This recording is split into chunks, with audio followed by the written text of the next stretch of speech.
Hey guys, it's Chris back with another Westworld video this week, episode 5, genre. And I gotta say, this was a lot better episode than last week, and it gave us actually a few answers and hints of what's to come. So I think they kind of got at least season 3 back on the rails, at least for now, because I just felt like last episode it was kind of all over the place. You wasn't really sure who you're supposed to pull for. And like I mentioned, you don't want, black and white characters or whatever. You want this gray area so you're not really sure all the time. But Dolores just seemed to be on a killing spree, that type of thing. It was seemed to be all revenge-based, all that kind of stuff. And we knew there was more to it than that, but it's just not how they portrayed it and where they're being leading us. But this week, it's almost like Dolores is a good guy again. And I actually like that because I remember really loving Dolores in season 1, and that's the Dolores I want to see again. So at least she has some kind of good intentions going on with all the bad shit she's done. So she's basically saying she wants to free all the humans from their cages, and this is obviously a parallel with Westworld itself in her own situation. In this new world, if it is actually a new world as opposed to some simulation like the Matrix, humans are essentially no different from hosts within the Matrix. So throughout this episode, she goes after Sirach, the mastermind behind Rehoboam, which is essentially this AI god they built to control humanity, to control the chaos or whatever. Very similar, of course, to Westworld itself.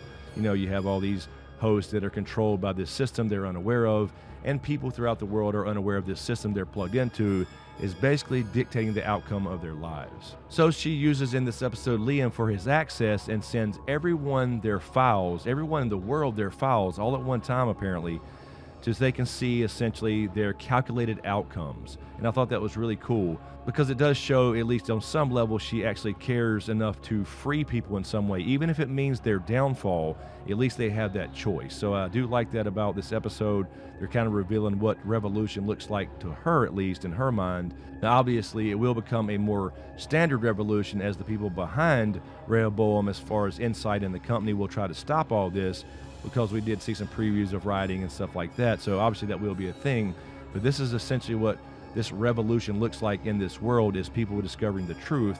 And I do love this type of theme of destiny, or even prophecy, you could say, if you were talking about fantasy, versus free will or choice. Do you really have a choice in the world? And that's what this is all about.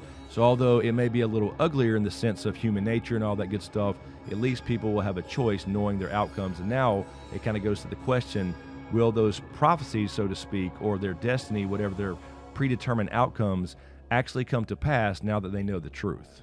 We did not see Maeve this week, my favorite character, as I mentioned many times before, but of course we will see her again. She had another death last week, of course, at the hands of Dolores herself, since that was the big twist, apparently. That's what I didn't like about it last week. It was Dolores and all these hosts, except for Bernard, just other copies of Dolores, but now there's some kind of duality going on within them, because although Dolores made copies of herself, being in another host body seems to somehow mess with that. We're not really sure how that works yet. It shouldn't really matter to her what body she's in, but I do think we're going to see Shalores, Charlotte Hill, for example, and perhaps some of these other hosts that are actually Dolores end up turning on Dolores or something. So that's one of the issues I had again last week and with this season. It's just really odd how there's some kind of duality within a host now. So you only have one core, and it was Dolores's core. There shouldn't be any evidence or imprints of any other host or personality within there, except for when they start having, I guess, different experiences.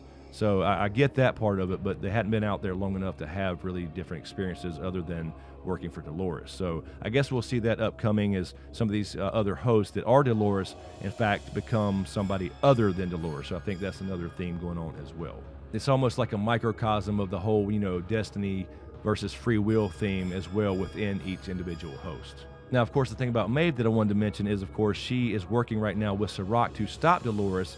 And now, throughout this episode, we learned that he is essentially the villain in this story. And now Maeve will have to obviously learn that truth, because I can't see her going out working for a villain without knowing what the hell is really going on and what she's actually trying to stop. So they made us believe, and Sarek made her believe, that Dolores was this big evil thing trying to destroy the world. And of course he promised Maeve for her to get back to the Valley Beyond, which seems to be something to do with Arnold. I think Arnold is the key to that now. There was one little line earlier in the episode where he says, "You're the one that can't be replaced." And I think that's why Dolores brought back Bernard, to kind of take care of that key or whatever, since Westworld was essentially destroyed, and make sure that after this is all over, that they will have the key to get back to the Valley Beyond, wherever in the hell that may be stored.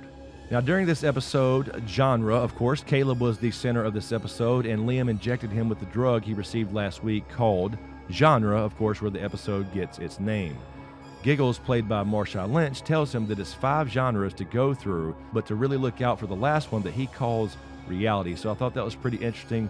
It's a pretty interesting scenario where they were going through essentially this slow car chase the entire time, where we saw them in the end wind up getting on the jet, where he was going through these different phases of this drug or whatever, and you saw kind of a black and white style movie, and you heard different music and all that kind of stuff. So that was kind of cool, although I thought the chase was really odd. It was kind of a slow thing. I guess every car in the future can only go 25 miles per hour, but that's fine. I get what they were trying to do.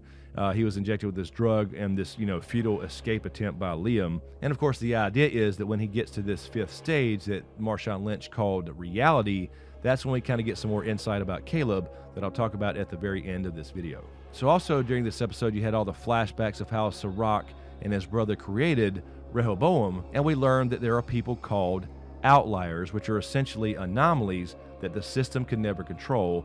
Think of these people like Neo, these anomalies in the Matrix. So these people, these so-called outliers, which we find out included Sirach's own brother, are sent to these kind of mental institutions to be, edited, so to speak, where, of course, William was sent last week, so I think we will see William come back as the Man in Black and become kind of a hero on a redemption arc, or war zones and things like that. And, of course, Caleb has all these flashbacks about the war and where he's been in war and his buddy dying and all that stuff that we saw in earlier episodes. So obviously Caleb will be a lot more important than we originally thought as far as bringing down this big system, this AI god. And speaking of Caleb, in this last acid trip, he does seem to have more severe flashbacks of this war zone. And while Liam is dying after he got shot, Liam does say to Caleb as he's dying, "You think I killed your friend? No, you did," making him question who he is, kind of like a host would in Westworld as they awaken in the maze, so to speak. So it seems Caleb is one of these outliers, of course, that Sirach must eliminate, as we saw him doing to his own brother, putting him in a mental institution and sort of editing him, as well as the investor that originally helped him build Rehoboam. So it seems that Caleb himself has been edited, so to speak, and will learn of his true self. And of course, speaking of these outliers, which seems to be what he was talking about, Liam told him himself that he was the worst of them. So this, of course, parallels the hosts in Westworld again, that they were the outliers, the anomalies, so to speak, that didn't accept their loops, just like Dolores, Maeve, Bernard, etc.